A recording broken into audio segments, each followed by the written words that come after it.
So, because the television gods have decided that we need a never ending stream of remakes and reboots, we now have a reboot of Queer as Folk. However, it is very current and it is completely different than the original series. And there is one defining moment that absolutely changes the course of the series, and that's what we're going to talk about. So, I normally don't review more than one episode at a time because I think each episode stands on its own. The only reason I did so was because of the content of the series, and I wanted to know the direction in which it was headed based on where it ends episode 1.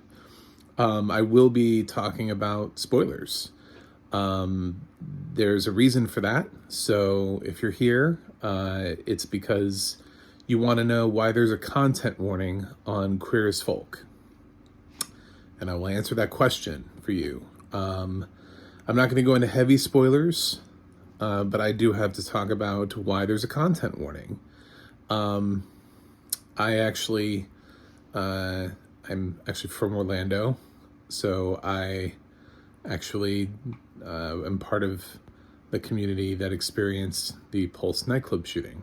So I know people who frequented that club. I know people who lost people that day. And I know that, at least in this community, the show was somewhat questioningly problematic headed into before it had premiered. I'm aware that they did have somebody who was a survivor of Pulse that was a consultant on the show. So I think they tried to do this in the best way possible to tell this story. I don't know that it's the right story that needs to be told, and I'm not sure 100% that they told it in the right way, but I'll get to that in a little bit, and I will talk a little bit about audio description. As far as the content of the episode, the first episode sets you up. About the first 3/4 of the episode is all introduction to characters. The first half of the episode is easily just your main cast, who you're being introduced to, how they're connected, who's having sex with who's had sex with who, and all the different relationships back and forth, and you're kind of getting introduced to everybody that's going to be the main focus of the storyline. And as the day progresses, slowly all of these people, the majority of them, end up at this nightclub for a drag night show. And it's a gay nightclub. Not just any nightclub, it is a gay nightclub. They're making a very specific point about that. And they're even there for a little bit and sort of introducing you to some of the people in the nightclub and continuing to follow the main cast. And while one of the characters is on the stage performing a drag routine, he looks out into the audience and there's a man with a hoodie and an assault rifle, and he starts to open fire on the crowd. It cuts away pretty quickly once screaming starts. For the visual audiences, I'm not 100% sure what you see, but for the audio described blind and visually impaired audiences, it did cut away pretty quickly. And it starts sort of throwing a little bit of a hodgepodge of aftermath at you. So what you get is there's a newscaster saying that the police have the suspect in custody, and they are also just trying to get people to the hospital that have been shot, that have been injured. There are people running around trying to find their friends, trying to find their family members, and this includes some of the main cast. So you are watching and trying to figure out if some of the main cast is going to survive. At least one of them does not. which the only reason I decided to spoil that is because it leads into episode 2, because I can't in good conscience tell you that episode 2 doesn't deal with the shooting, because it deals with this lingered presence of the one that didn't make it past episode 1. So they do focus quite heavily on sort of the aftermath and the panic of all of it. And that's kind of where episode 1 leaves you, is with all of these people sort of going through this experience. There is one quick little flash where it flashes back to the actual shooting, where somebody's having sort of like a memory. So it does flash back to the guy with the gun shooting, but it's like a second. It's just just like a flashed image. And that's pretty much episode 1. Episode 2, for those of you who are wondering, is this show going to continue to be a trigger warning for me? I will tell you that as far as the content, if you're worried about, we have a lot of mass shootings going on right now, if you feel like this is going to be a little bit much for you, the second episode centers around an event that is being held, like a memorial event that's being held. Some of the characters are actually making fun of it because it's being held by some guy that they're not crazy about, who's kind of just doing this more for the clout than actually for any sort of cause. They have a lot of different characters have sort of different reactions to being a survivor. Some of them are tired of being called brave. They just all react differently. Some of them don't want to go to the memorial events. So I don't know. It's not my place to say how to react to an event and how not to react to an event. So I think they're trying to show how each person is reacting differently. But there is a character who continues to see, who is friends with the one that didn't make it, and continues to see his image. And every time he sees the image, he's shot. So he appears sort of as a vision. So, and it happened a couple times in episode 2. I haven't seen episode 3 yet. I don't know how much this peters out over time, but there is your answer. Make good choices for yourself as to whether or not you want to watch this show based on content alone. I can understand whether or not you want to watch something, considering we seem to have a mass shooting every day in America. Maybe this isn't the thing you can sit through right now. Maybe you are a survivor yourself of a mass shooting, or you knew somebody who was in one. So there's your official trigger warning, instead of a vague content warning at the beginning. Episode 2 does not have a content warning, by the way. Only episode 1. And your audio description will read it for you. So that's episode 1 and 2. As far as did I like it, I found it hard in the initial ensemble to latch onto a character, because I felt like I was being thrown a lot of characters.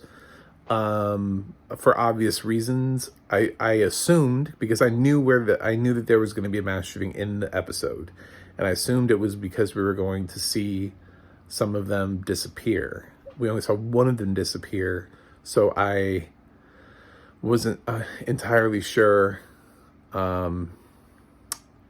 It's kind of a big cast, so that was my only thing, was just sort of finding a character to latch onto, and follow their stories, or you get a favorite character in an ensemble cast like this. Sometimes that takes place over time, it's just that's really my only thought about that, at least in the first episode. In the second episode, I thought I just sort of had a problem with the tonality, the balance of the tonality in the comedic versus also dealing with the heavy material. Sometimes when you're trying to go one way with things and then you try to also get people to come back and go the other way with things, and you're jerking them back and forth with the tone of your show, it doesn't quite work. You have to be really good at it, and I didn't actually think this worked for me. The way that they were constantly shifting tone, trying to be funny, and some characters are. I mean, the second episode opens up with multiple people masturbating, so it's just, I don't think the tone worked for me. They're trying to get you to still think about the event and think about the gravity of it and what it meant, but at the same time, it's not all seriousness. Not that it needs to be, but I think there's a better balance to be had here. And I kind of felt the same way about the fallout earlier this year, which was a school shooting drama. I've seen it handled differently before. It's sad to say that we have had multiple school shooting movies, and I've seen it handled just sort of with a better, more consistent tone than what the fallout was able to provide. So that's just sort of where I'm at. I don't know if I want to continue this show or not. I haven't fully decided if it's something I want to continue on or not. But I did sit through the first 2 episodes, and the audio description was fine. There was one moment where I questioned why the audio description dropped out. I think I understand why they dropped out, but at the same time, based on my knowledge, I'm going to disagree with it. They drop out. There's during the memorial event in episode 2, instead of being able to sort of give us the reactions of everybody, which I'm sure the camera is showing us something, panning to somebody, it's doing something, people who can see were able to see something. I think they took a moment of silence literally, but these are not real characters. This is a fabricated list of shooting victims, as far as I know. They didn't mimic a real life shooting. So I don't know why we took a real moment of silence for people who don't actually exist. I know they're symbolic of people who do exist, but at the same time, audio description is not meant to necessarily interrupt a moment of silence in a way that is disrespectful. It's meant to give blind people and bridge the gap so that we understand what it is that people who can see can see. It's not meant for other people. It's so that we can see what is going on at that time. So it's yeah, I think we probably didn't need that moment of silence. There's a weird moment to sit in with no audio description because there's nothing happening. There's just silence. Nobody's speaking because they're taking a moment of silence, but then also our narrator took a moment of silence. So I think they're fake characters. So as far as I know. So I just don't know why we took a moment of silence for characters who are just symbolic, representative of what's been happening in this country for far too long. So those are my thoughts on the first 2 episodes of Queer as Folk. Yeah. So if you want to watch it, it's on Peacock. If you don't want to watch it, I've told you what the first 2 episodes contain, and if I had to guess, heading forward, I think we're gonna get, probably it'll peter out as the season moves on.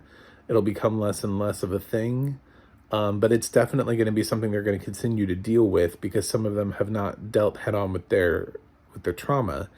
So I think it's going to pop in and out of each episode. I don't think this is going to be something that goes away unless they do like a 5-year time jump or something into the future. So that's just, those are my thoughts. So like I said, I'm not grading this. And let me know what you think in the comments. You can like and subscribe. That would be great. MacTheMovieGuy.com is my website. The Audio Description Project is a great website to find out what has audio description and where it is. And the adna.org will let you know who is describing what. Or if you know the narrator's name, you can head over there and type it in and see what else they've described. So thank you for stopping by, and please consider donating to a charity for victims of mass shootings. There are many charities. You can look them up. Many opportunities. So I appreciate the attempt made here. And I think it's up to people who have been there to decide whether or not this show can exist in this space. And I am not one of those people. I'm just somebody who lived in a community that had one of the largest mass shootings. So, and the one that I believe largely inspired this show. So, that's it. Thanks. And I guess if you see a review of episode 3, it means that I decided to stick with the show. So